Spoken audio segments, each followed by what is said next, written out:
ओम नमो भगवते वासुदेवाय। भगवान बृहस्पति देव की पूजा अर्चना के लिए बृहस्पतिवार को व्रत करके बृहस्पतिवार व्रत की कथा का श्रवण करना चाहिए। बृहस्पतिवार का व्रत करने और व्रत कथा सुनने से स्त्री पुरुषों की सभी मनोकामनाएं पूरी होती है।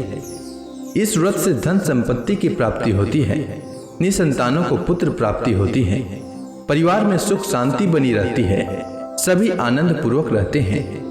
इस व्रत में व्रत कथा का श्रवण करने का विशेष महत्व है। अब आइए सुनते हैं बृहस्पतिवार व्रत कथा। प्राचीन समय की बात है।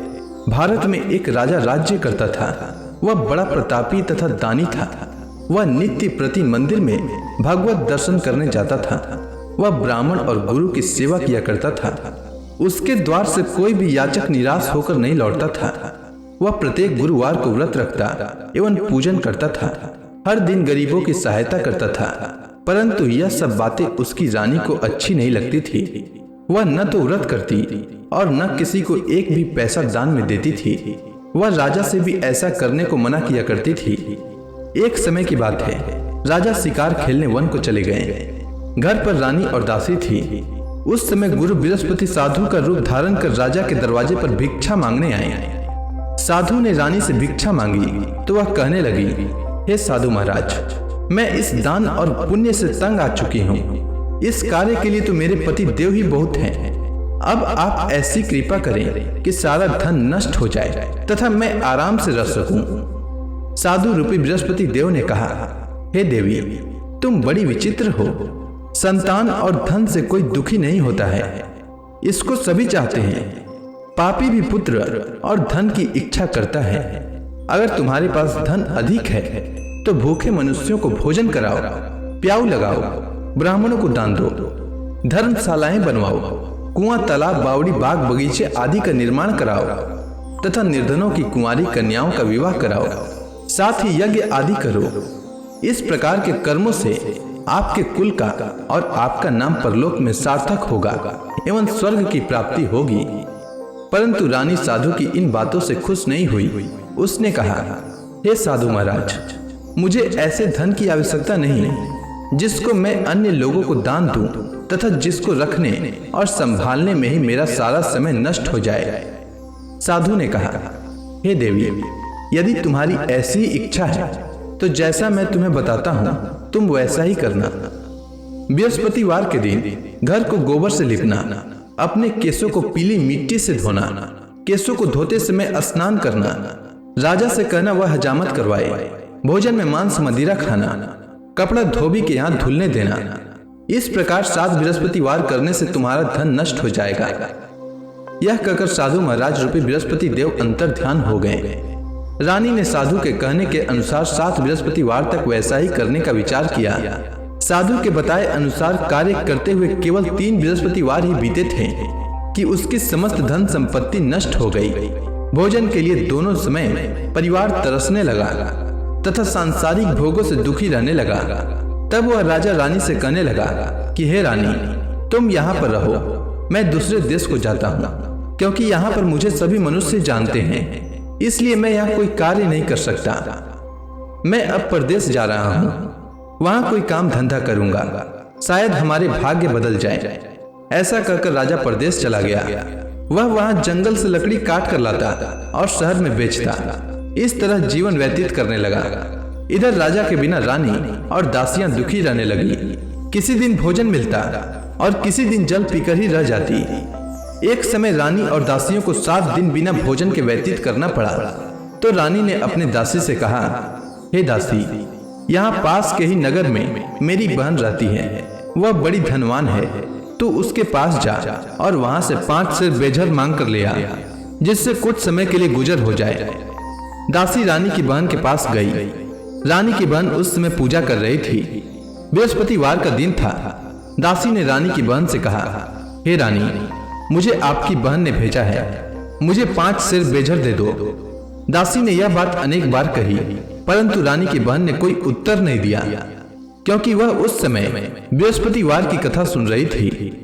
जब दासी को रानी की बहन से कोई उत्तर नहीं मिला तो वह बहुत दुखी हुई। उसे क्रोध भी आया। वह लौटकर रानी से बोली, हे रानी, आपकी बहन बहुत ही धनी स्त्री है, वह छोटे लोगों से बात भी नहीं करती। मैंने उससे कहा तो उसने कोई उत्तर नहीं दिया। मैं वापस चली आई। रानी बोली, हे दासी, इसमें उसका कोई दोष नहीं है। जब बुरे दिन आते हैं तब कोई सहारा नहीं देता। अच्छे बुरे का पता विपत्ति में ही लगता है। जो ईश्वर की इच्छा होगी वही होगा। यह सब हमारे भाग्य का दोष है। उधर रानी की बहन ने सोचा कि मेरी बहन की दासी आई थी, परंतु मैं उससे नहीं बोली। इससे वह बहुत दुखी हुई होगी। अतः कथा सुन और भगवान विष्णु का पूजन समाप्त कर वह अपनी बहन के घर आई और कहने लगी, हे बहन, मैं बृहस्पतिवार का व्रत कर रही थी। तुम्हारी दासी हमारे घर आई थी, परंतु जब तक कथा होती है तब तक हम लोग न उठते हैं और न बोलते हैं, इसलिए मैं नहीं बोली। कहो दासी क्यों आई थी? रानी बोली, बहन, हमारे घर अनाज नहीं था। वैसे तुमसे कोई बात छिपी नहीं है। इस कारण मैंने दासी को तुम्हारे पास 5 सिर भेजर लेने के लिए भेजा था। रानी की बहन बोली, बहन देखो, बृहस्पति भगवान सबकी मनोकामना पूर्ण करते हैं। देखो, शायद तुम्हारे घर में अनाज रखा हो। यह सुनकर दासी घर के अंदर गई तो वहां उसे एक घड़ा बेझर का भरा मिल गया। उसे बड़ी हैरानी हुई क्योंकि उसने एक एक बर्तन देख लिया था। उसने बाहर आकर रानी को बताया। दासी अपनी रानी से कहने लगी, हे रानी, देखो, वैसे हमको जब अन्न नहीं मिलता तो हम रोज ही व्रत करते हैं। अगर इनसे व्रत की विधि और कथा पूछ ली जाए तो उसे हम भी किया करेंगे। दासी के कहने पर रानी ने अपनी बहन से बृहस्पतिवार व्रत के बारे में पूछा। उसकी बहन ने बताया, हे रानी बहन, बृहस्पतिवार को सूर्योदय से पूर्व उठकर स्नान करके बृहस्पतिवार का व्रत करना चाहिए, लेकिन उस दिन सिर नहीं धोना चाहिए। बृहस्पतिवार के व्रत में चने की दाल और मुनक्का से विष्णु भगवान का केले के वृक्ष की जड़ में पूजन करें तथा दीपक जलाएं। उस दिन एक ही समय भोजन करें। भोजन पीले खाद्य पदार्थ का करें तथा कथा सुने। इस प्रकार करने से गुरु भगवान प्रसन्न होते हैं, अन्न पुत्र धन देते हैं, मनोकामना पूर्ण करते हैं। व्रत और पूजन की विधि बताकर रानी की बहन अपने घर लौट गई। रानी और दासी दोनों ने निश्चय किया कि बृहस्पति देव भगवान का पूजन जरूर करेंगे। 7 दिन बाद जब बृहस्पतिवार आया तो उन्होंने व्रत रखा। घुड़साल में जाकर चना और गुड़ बीन लाई तथा उसी दाल से केले की जड़ तथा विष्णु भगवान का पूजन किया। अब भोजन पीला कहाँ से आए? दोनों बड़ी दुखी हुई, परंतु उन्होंने व्रत किया था, इस कारण बृहस्पति देव भगवान प्रसन्न थे। एक साधारण व्यक्ति के रूप में वे 2 थालों में सुंदर पीला भोजन लेकर आए और दासी को देकर बोले, हे दासी, यह भोजन तुम्हारे और रानी के लिए है, तुम दोनों करना। दासी भोजन पाकर बड़ी प्रसन्न हुई और रानी से बोली, रानी जी, भोजन कर लो। रानी को भोजन आने के बारे में कुछ पता नहीं था, इसलिए वह दासी से बोली, जा तू ही भोजन कर, क्योंकि तू हमारी व्यर्थ में हंसी उड़ाती है। दासी बोली, एक व्यक्ति भोजन दे गया है। रानी कहने लगी, वह भोजन तेरे लिए दे गया है, तू ही भोजन कर। दासी ने कहा, वह व्यक्ति हम दोनों के लिए 2 थालों में भोजन दे गया है, इसलिए मैं और आप दोनों ही साथ साथ भोजन करेंगी। दोनों ने गुरु भगवान को नमस्कार कर भोजन प्रारंभ किया। उसके बाद से वे प्रत्येक बृहस्पतिवार को गुरु भगवान का व्रत और पूजन करने लगी। बृहस्पति भगवान की कृपा से उनके पास धन हो गया, परंतु रानी फिर से पहले की ही तरह आलस्य करने लगी। तब दासी बोली, देखो रानी, तुम पहले भी इस प्रकार आलस्य करती थी। तुम्हें धन के रखने में कष्ट होता था, इस कारण सभी धन नष्ट हो गया। अब गुरु भगवान की कृपा से धन मिला है तो फिर तुम्हें आलस्य होता है। बड़ी मुसीबतों के बाद हमने यह धन पाया है, इसलिए हमें दान पुण्य करना चाहिए। तुम भूखे मनुष्यों को भोजन कराओ, प्याऊ लगवाओ, ब्राह्मणों को दान दो, कुआं तालाब बावड़ी आदि का निर्माण कराओ, मंदिर पाठशाला बनवाकर दान दो, कुंवारी कन्याओं का विवाह करवाओ। धन को शुभ कार्यों में खर्च करो, जिससे तुम्हारे कुल का यश बढ़े तथा स्वर्ग प्राप्त हो और पितृ प्रसन्न हो। दासी की बात मानकर रानी ने इसी प्रकार के कर्म करने प्रारंभ किए, जिससे उनका काफी यश फैलने लगा। एक दिन रानी और दासी आपस में विचार करने लगी कि न जाने राजा किस दशा में होंगे, उनकी कोई खोज खबर नहीं है। गुरु भगवान से उन्होंने प्रार्थना की और भगवान ने रात्रि में राजा को स्वप्न में कहा, हे राजा, उठ, तेरी रानी तुझको याद करती है, अब अपने देश को लौट जा।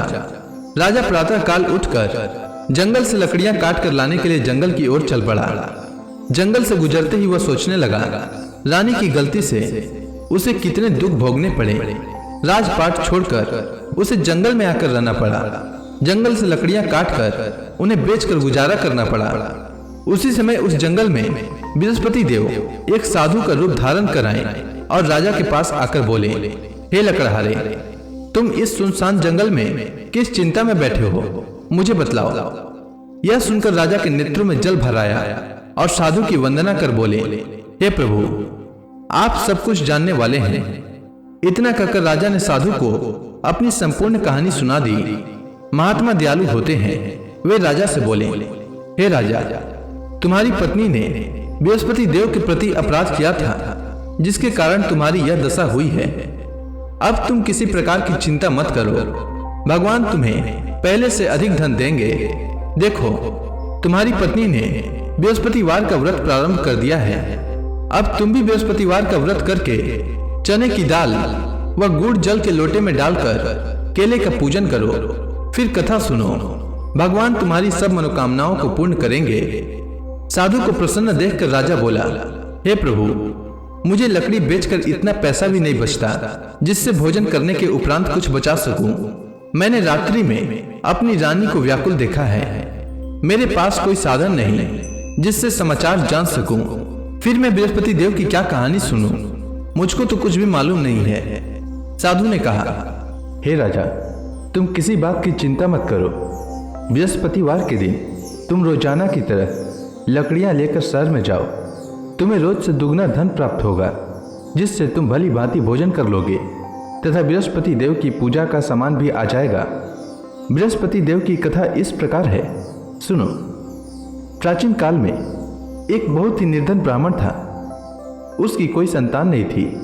वह नित्य पूजा पाठ करता, परंतु उसकी स्त्री बहुत मलिनता के साथ रहती थी। वह स्नान न करती और न किसी देवता का पूजन करती। प्रातःकाल उठते ही सर्वप्रथम भोजन करती, बाद में कोई अन्य कार्य करती। ब्राह्मण देवता बहुत दुखी रहते थे। पत्नी को बहुत समझाते, किंतु उसका कोई परिणाम न निकलता। भगवान की कृपा से ब्राह्मण की स्त्री को कन्या उत्पन्न हुई। वह कन्या अपने पिता के घर में बड़ी होने लगी। वह बालिका प्रातः स्नान करके भगवान विष्णु का जप करती। वह बचपन से ही बृहस्पतिवार का व्रत भी करने लगी। पूजा पाठ समाप्त कर विद्यालय जाती तो अपनी मुट्ठी में जौ भर कर ले जाती और पाठशाला जाने के मार्ग में डालती जाती। वही जौ स्वर्ण के हो जाते तो लौटते समय उनको बीनकर घर ले आती। एक दिन वह बालिका सूप में उन सोने के जौ को फटक कर साफ कर रही थी। तभी उसकी माँ ने देख लिया और कहा, हे बेटी, सोने के जौ को फटकने के लिए सोने का सूप होना चाहिए। दूसरे दिन गुरुवार था। इस कन्या ने व्रत रखा और बृहस्पति देव से प्रार्थना करके कहा, हे प्रभु, यदि मैंने सच्चे मन से आपकी पूजा की हो तो मुझे सोने का सूप दे दो। बृहस्पति देव ने उसकी प्रार्थना स्वीकार कर ली। रोजाना की तरह वह बालिका जौ फैलाती हुई स्कूल चली गई। स्कूल से लौटकर जब वह जौ बीन रही थी तो बृहस्पति देव की कृपा से उसे सोने का सूप मिला। उसे वह घर ले आई और उससे जौ साफ करने लगी, परंतु उसकी माँ का वही ढंग रहा। एक दिन की बात है, वह कन्या सोने के सूप में जौ साफ कर रही थी। उस समय उस नगर का राजकुमार वहां से होकर निकला। इस कन्या के रूप और सोने के सूप में जौ को साफ करते देखकर वह उस कन्या पर मोहित हो गया। राजमहल आकर वह भोजन तथा जल त्याग कर उदास होकर लेट गया।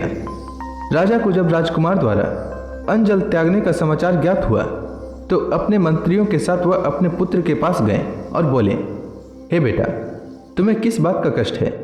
किसी ने अपमान किया है अथवा कोई और कारण है? मुझे बताओ, मैं वही करूँगा जिससे तुम्हें प्रसन्नता हो। राजकुमार ने अपने पिता की बातें सुनी तो वह बोला, मुझे आपकी कृपा से किसी बात का दुख नहीं है। किसी ने मेरा अपमान नहीं किया है, परंतु मैं उस लड़की के साथ विवाह करना चाहता हूँ जो सोने के सूप में जौ साफ कर रही थी। यह सुनकर राजा आश्चर्य में पड़ गया और बोला, हे बेटा, इस तरह की कन्या का पता तुम्हें लगाओ। मैं उसके साथ तुम्हारा विवाह अवश्य ही करवा दूंगा। राजकुमार ने राजा को उस लड़की के घर का पता बतलाया। मंत्री उस लड़की के घर गया और राजा का आदेश ब्राह्मण को सुनाया। कुछ ही दिन बाद ब्राह्मण की कन्या का विवाह राजकुमार के साथ संपन्न हो गया। कन्या के घर से जाते ही उस ब्राह्मण देवता के घर में पहले की भांति गरीबी का निवास हो गया। अब भोजन के लिए भी अन्न बड़ी मुश्किल से मिलता था। एक दिन दुखी होकर ब्राह्मण अपनी पुत्री से मिलने गया। बेटी ने पिता की दुख की अवस्था को देखा और अपनी माँ का समाचार पूछा। ब्राह्मण ने सभी हाल कहा। कन्या ने बहुत सा धन देकर अपने पिता को विदा कर दिया। इस तरह ब्राह्मण का कुछ समय सुखपूर्वक व्यतीत हुआ, लेकिन कुछ दिन बाद फिर वही हाल हो गया। ब्राह्मण फिर अपनी कन्या के यहाँ गया और सभी हाल कहा तो पुत्री बोली, हे पिताजी, आप माता जी को यहाँ लिवा लाओ, मैं उन्हें वह विधि बता दूंगी जिससे गरीबी दूर हो जाए। ब्राह्मण देवता अपनी स्त्री को साथ लेकर अपनी पुत्री के पास राजमहल पहुँचे तो पुत्री अपनी माँ को समझाने लगी, हे माँ, तुम प्रातःकाल उठकर प्रथम स्नान आदि करके विष्णु भगवान का पूजन करो तो सब दरिद्रता दूर हो जाएगी। परंतु उसकी माँ ने उसकी एक बात नहीं मानी। वह प्रातःकाल उठकर अपनी पुत्री का बचा जूठन खा लेती थी। एक दिन उसकी पुत्री को बहुत गुस्सा आया। उसने एक रात एक कोठरी से सारा सामान निकाल दिया और अपनी माँ को उसमें बंद कर दिया।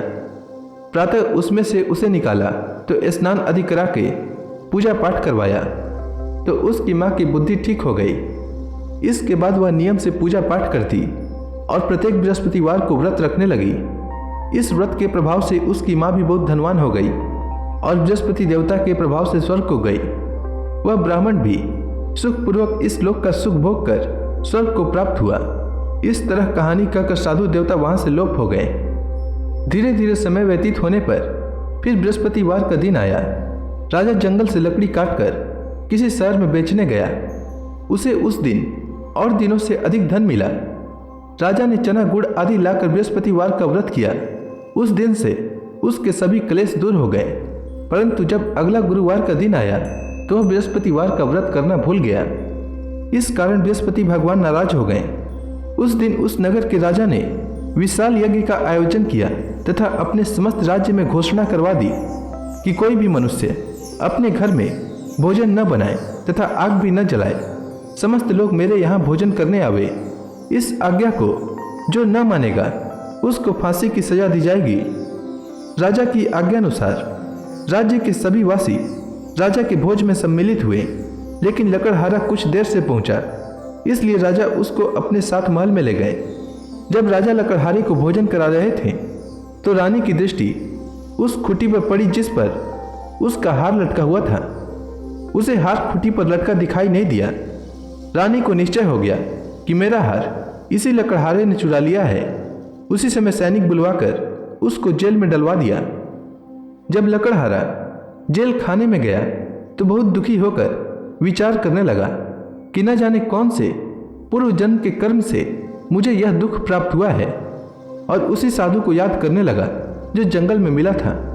तत्काल बृहस्पति देव साधु के रूप में प्रकट हो गए और उसकी दशा को देखकर कहने लगे, अरे मूर्ख, तूने बृहस्पति देवता की कथा नहीं कही, इसी कारण तुझे दुख प्राप्त हुआ है। अब चिंता मत कर। बृहस्पतिवार के दिन जेल खाने के दरवाजे पर 4 पैसे पड़े मिलेंगे। उनसे तू बृहस्पति देव की पूजा करना तो तेरे सभी कष्ट दूर हो जाएंगे। अगले बृहस्पतिवार उसे जेल के द्वार पर 4 पैसे मिले। राजा ने पूजा का सामान मंगवाकर कथा कही और प्रसाद बांटा। उसी रात्रि को बृहस्पति देव ने उस नगर के राजा को स्वप्न में कहा, हे राजा, तूने जिस आदमी को जेल खाने में बंद कर दिया है वह निर्दोष है, वह राजा है, उसे छोड़ देना। रानी का हार उसी खुटी पर लटका हुआ है। अगर तू ऐसा नहीं करेगा तो मैं तेरे राज्य को नष्ट कर दूंगा। राजा प्रातःकाल उठा और खुटी पर हार टंगा देखकर लकड़हारे को बुलाकर क्षमा मांगी तथा राजा के योग्य सुंदर वस्त्र आभूषण भेंट कर उसे विदा किया। गुरुदेव की आज्ञानुसार राजा अपने नगर को चल दिया। राजा जब नगर के निकट पहुंचा तो उसे बड़ा ही आश्चर्य हुआ। नगर में पहले से अधिक बाग, तालाब और कुएं तथा बहुत सी धर्मशालाएं, मंदिर आदि बने हुए थे। राजा ने पूछा कि यह किसका बाग और धर्मशाला है। तब नगर के सब लोग कहने लगे कि यह सब रानी और दासी द्वारा बनाए गए हैं। राजा को आश्चर्य हुआ और गुस्सा भी आया। जब रानी ने खबर सुनी कि राजा आ रहे हैं तो उसने अपनी दासी से कहा, हे दासी, देख, राजा हमको कितनी बुरी हालत में छोड़ गए थे। वह हमारी ऐसी हालत देखकर लौट न जाएं, इसलिए तू दरवाजे पर खड़ी हो जा। रानी की आज्ञा अनुसार दासी दरवाजे पर खड़ी हो गई। जब राजा आए तो उन्हें अपने साथ महल में लिवा लाई। तब राजा ने क्रोध करके अपनी तलवार निकाली और पूछने लगा, बताओ, यह धन तुम्हें कैसे प्राप्त हुआ है? तब रानी ने बताया, हमें यह सब धन बृहस्पति देव के व्रत के प्रभाव से प्राप्त हुआ है। राजा ने तब निश्चय किया कि 7 रोज बाद तो सभी बृहस्पति देव का पूजन करते हैं, परंतु मैं रोजाना दिन में 3 बार कथा कहा करूंगा तथा रोज व्रत किया करूंगा। अब हर समय राजा के दुपट्टे में चने की दाल बंधी रहती तथा दिन में 3 बार कथा कहता। एक रोज राजा ने विचार किया कि चलो अपनी बहन के यहाँ हो आवे। इस तरह का निश्चय कर राजा घोड़े पर सवार हो अपनी बहन के यहाँ चल दिया। मार्ग में उसने देखा कि कुछ आदमी एक मुर्दे को लिए जा रहे हैं। उन्हें रोककर राजा कहने लगा, अरे भाइयों, मेरी बृहस्पतिवार की कथा सुन लो। वे बोले, लो, हमारा तो आदमी मर गया है, इसको अपनी कथा की पड़ी है। परंतु कुछ आदमी बोले, अच्छा कहो, हम तुम्हारी कथा भी सुनेंगे। राजा ने दाल निकाली और कथा कहनी शुरू कर दी। जब कथा आधी हुई तो मुर्दा हिलने लगा और जब कथा समाप्त हुई तो राम राम करते हुए वह मुर्दा खड़ा हो गया। राजा आगे बढ़ा। उसे चलते चलते शाम हो गई। आगे मार्ग में उसे एक किसान खेत में हल चलाता मिला। राजा उससे बोला, अरे भैया, तुम मेरी बृहस्पतिवार की कथा सुन लो। किसान बोला, जब तक मैं तेरी कथा सुनूंगा तब तक 4 हरया जोत लूंगा। जा अपनी कथा किसी और को सुनाना। राजा आगे चलने लगा। राजा के हटते ही बैल पछाड़ खाकर गिर गए तथा किसान के पेट में बहुत जोर से दर्द होने लगा। उसी समय किसान की पत्नी रोटी लेकर आई। उसने जब यह देखा तो सब हाल पूछा। बुढ़िया दौड़ी दौड़ी उस घुड़सवार के पास गई और उससे बोली, मैं तेरी कथा सुनूंगी, तू अपनी कथा मेरे खेत पर ही चलकर कहना। राजा ने लौटकर बुढ़िया के खेत पर जाकर कथा कही, जिसके सुनते ही बैल खड़े हो गए तथा किसान के पेट का दर्द भी बंद हो गया। राजा अपनी बहन के घर पहुंच गया। बहन ने भाई की खूब मेहमानी की। दूसरे रोज प्रातःकाल राजा जागा तो वह देखने लगा कि सब लोग भोजन कर रहे हैं। राजा ने जब अपनी बहन से पूछा कि ऐसा कोई मनुष्य है जिसने भोजन नहीं किया हो, जो मेरी बृहस्पतिवार की कथा सुन ले, तो बहन बोली, हे भैया, यह देश ऐसा ही है। पहले यहाँ के लोग भोजन करते हैं, बाद में अन्य काम करते हैं। अगर पड़ोस में कोई हो तो दिखाती हूँ। ऐसा कहकर बहन देखने चली, परंतु उसे कोई भी ऐसा व्यक्ति नहीं मिला जिसने भोजन न किया हो। वह एक कुम्हार के घर गई जिसका लड़का बीमार था। उसे मालूम हुआ कि उसके यहाँ 3 दिन से किसी ने भोजन नहीं किया है। रानी ने अपनी भाई की कथा सुनने के लिए कुम्हार से कहा। वह तैयार हो गया। राजा ने जाकर बृहस्पतिवार की कथा कही, जिसको सुनकर उसका लड़का ठीक हो गया। अब तो राजा की प्रशंसा होने लगी। एक दिन राजा ने अपनी बहन से कहा, हे बहन, मैं अपने घर जाऊंगा, तुम भी तैयार हो जाओ। राजा की बहन ने अपनी सास से अपने भाई के साथ जाने की आज्ञा मांगी। सास बोली, चली जा, परंतु अपने लड़कों को मत ले जाना, क्योंकि तेरे भाई को कोई संतान नहीं होती है। बहन ने अपने भाई से कहा, हे भैया, मैं तो चलूंगी, परंतु कोई बालक नहीं जाएगा। राजा ने कहा, जब कोई बालक नहीं चलेगा तब तुम जाकर ही क्या करोगी? दुखी मन से राजा अपने नगर को लौट आया। राजा ने अपनी रानी से कहा, हम निसंतान हैं, इसलिए कोई हमारे घर आना पसंद नहीं करता। इतना कह वह बिना भोजन आदि किए शैया पर लेट गया। रानी बोली, हे प्रभु, बृहस्पति देव ने हमें सब कुछ दिया है, वे हमें संतान भी अवश्य देंगे। उसी रात बृहस्पति देव ने राजा को स्वप्न में कहा, हे राजा, उठ, सभी सोच त्याग दे, तेरी रानी गर्भवती है। राजा को यह जानकर बड़ी खुशी हुई। 9वें महीने रानी के गर्भ से एक सुंदर पुत्र पैदा हुआ। जब राजा की बहन ने यह शुभ समाचार सुना तो वह बहुत खुश हुई तथा बधाई लेकर अपने भाई के यहाँ आई। तभी रानी ने कहा, घोड़ा चढ़कर नहीं आई, गधा चढ़ी आई।